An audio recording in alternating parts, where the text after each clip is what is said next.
வலங்கைமான் சித்தேஸ்வரர் சுவாமி திருக்கோவில் மகா கும்பாபிஷேகம். ஏராளமான பக்தர்கள் பங்கேற்பு. திருக்குடந்தை அருகேயுள்ள திருவாரூர் மாவட்டம் வலங்கைமான் வட்டம் நலம்பூர் கல்யாண சுந்தரி அம்பிகா சமேத ஸ்ரீ சித்தேஸ்வர சுவாமி திருக்கோவில் அகஸ்தியர் பூஜை செய்து சித்தி பெற்ற ஸ்தலமாகும். அதனால்தான் இந்த இறைவனுக்கு சித்தேஸ்வரர் என்று பெயர் ஏற்பட்டதாம். இந்த ஆலயத்திற்கு கும்பாபிஷேகம் நடந்து 12 ஆண்டுகள் முடிந்த நிலையில் மீண்டும் திருப்பணிகள் செய்து கும்பாபிஷேகம் செய்வதற்காக திட்டமிட்டபடி முழுமையாக திருப்பணிகள் சிறப்பாக நடைபெற்றது.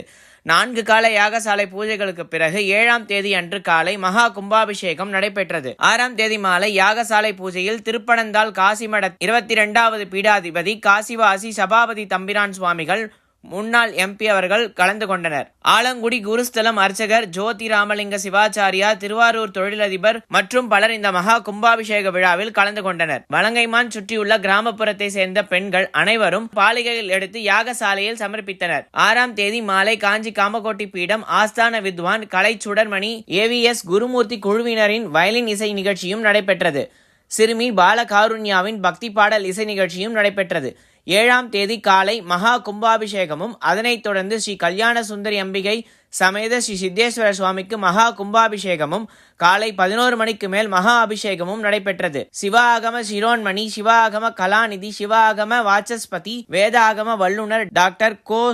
பாலசுப்ரமணிய சிவாச்சாரியார், பால சபரிநாத சிவாச்சாரியார், பால சரபேஸ்வர சிவம் உபசாதகத்தில் பாலநாத சிவாச்சாரியார் உட்பட 30 அர்ச்சகர்கள் யாகசாலை பூஜைகள் செய்து மகா கும்பாபிஷேகத்தை செய்தனர்.